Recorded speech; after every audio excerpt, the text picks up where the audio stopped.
নমস্কার, সুরজিৎ মান্না ক্রিয়েশনস চ্যানেলের পক্ষ থেকে তোমাদের সবাইকে সুস্বাগতম। আশা করি তোমরা সকলে ভালো এবং সুস্থ আছো।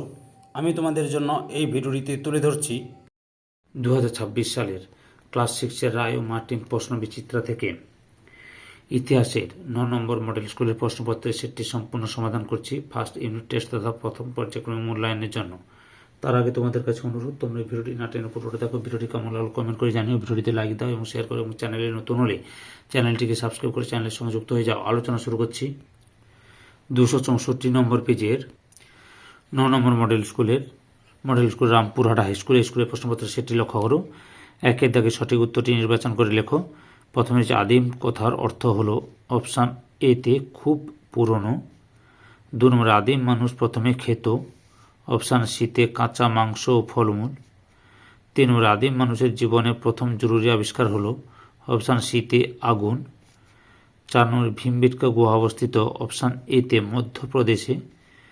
5 নম্বরে হরপ্পা সভ্যতার বাড়িগুলি তৈরি হতো, অপশান বিতে পোড়া ইট দিয়ে।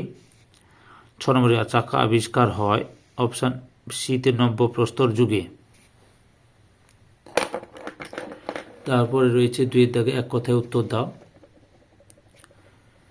সর্বপ্রথম আদিম মানুষের নিদর্শন কোথায় পাওয়া যায়? আফ্রিকায়। 2 নম্বরে হোমো হ্যাবিলিস কথার অর্থ কি? দক্ষ মানব। তারপরে রয়েছে কি 3 নম্বরে রয়েছে কোথায় ইটে তৈরি সমাধি দেখা যায়? মেহেরগড় সভ্যতায়। 4 নম্বরে মেহেরগড় সভ্যতাকে আবিষ্কার করেন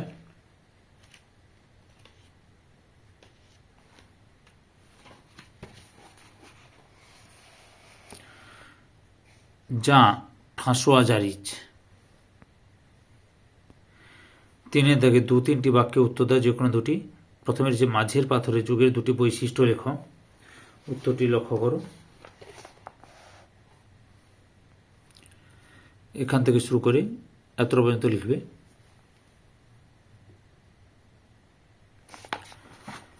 পরের প্রশ্ন হচ্ছে হোমো হ্যাবিলিসের 2টি বৈশিষ্ট্য লেখো।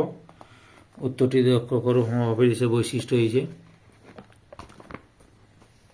যে এরা এখান থেকে এত পর্যন্ত লিখবে।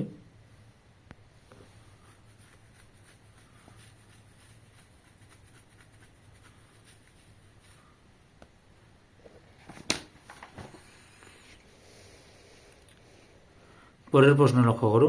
হরপ্পা সভ্যতার কৃষিজ ও গৃহপালিত পশুর নামগুলি লেখো। আগে কৃষিজ ফসলগুলোর নাম দেখাচ্ছি।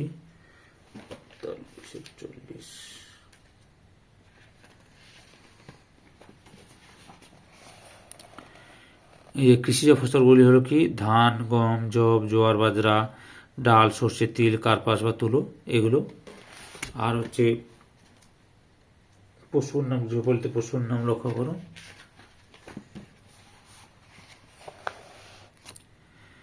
এই যে উল্লেখযোগ্য পালিত পশু ছিল গরু, মহিষ,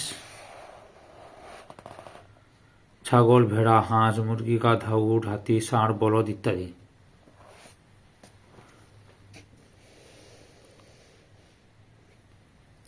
চারের দাগে রয়েছে 4-5টি বাক্যে উত্তর দাও। প্রথমে হচ্ছে পাথরের যুগ কাকে বলে? পাথরের যুগকে সাধারণত কয় ভাগে ভাগ করা যায়, কয়টি পর্যায়ে ভাগ করা যায় ও কি কি? উত্তরটি লক্ষ্য করো।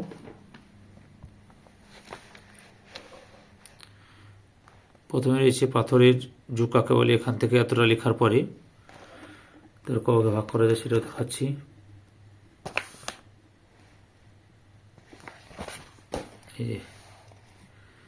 এত পর্যন্ত লিখবে।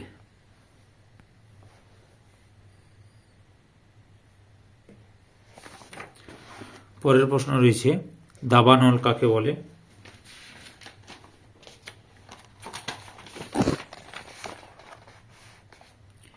এখান থেকে এত পর্যন্ত লিখবে দাবানল কাকে বলে।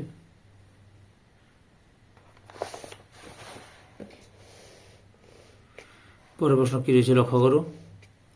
সিন্ধু সভ্যতাকে কেন হরপ্পা সভ্যতা বলা হয়?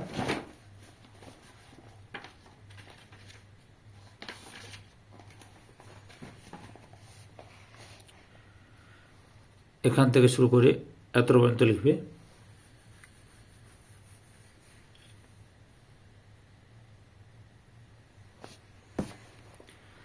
4 নম্বরে যে হরপ্পা সভ্যতার পশুপালন ও পশুর ব্যবহার সম্পর্কে যা জানো লেখো।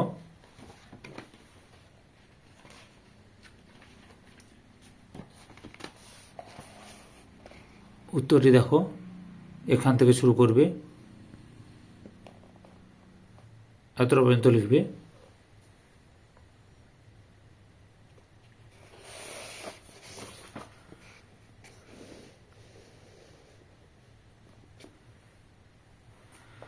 পাঁচে দেখে আর 10টি বাক্যে উত্তর দাও, যে কোনো দুটি।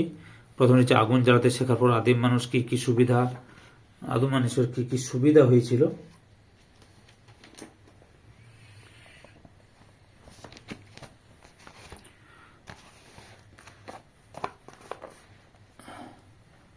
এখান থেকে শুরু করবে, পরপর দেখে নাও, দেখাচ্ছি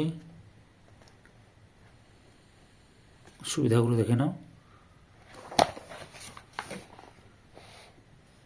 এতটা পর্যন্ত লিখবে। পরের প্রশ্ন রয়েছে, সংস্কৃতি ও সভ্যতা কি আলাদা?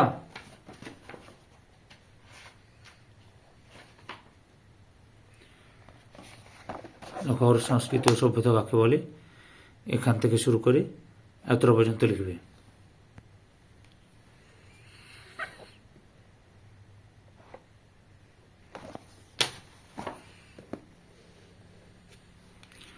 পরের প্রশ্ন রয়েছে, 2 দাগে, পাথর থেকে আদিম মানুষের ইতিহাস কিভাবে জানা যায়?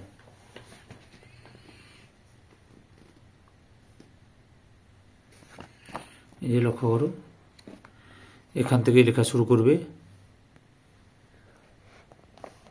পরপর দেখে নাও।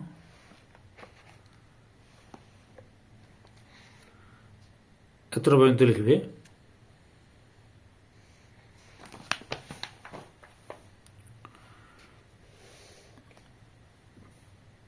চাষবাস কথার অর্থ কি?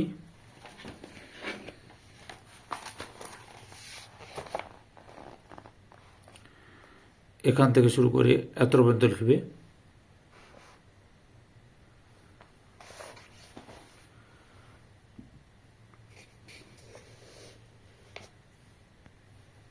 তিন নম্বর হচ্ছে, হরপ্পা সভ্যতার নগর পরিকল্পনা কিরকম ছিল? উত্তরটি তোমরা এখান থেকে শুরু করবে, দেখে না, পরপর দেখাচ্ছি।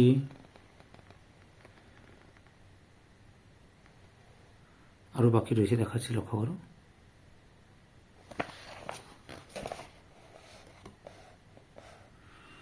এতটা পর্যন্ত লিখবে।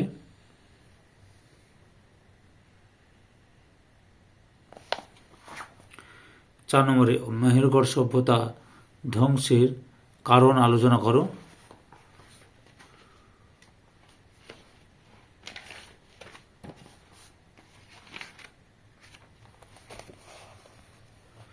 লক্ষ্য করো উত্তরটি তোমরা এখান থেকে শুরু করবে।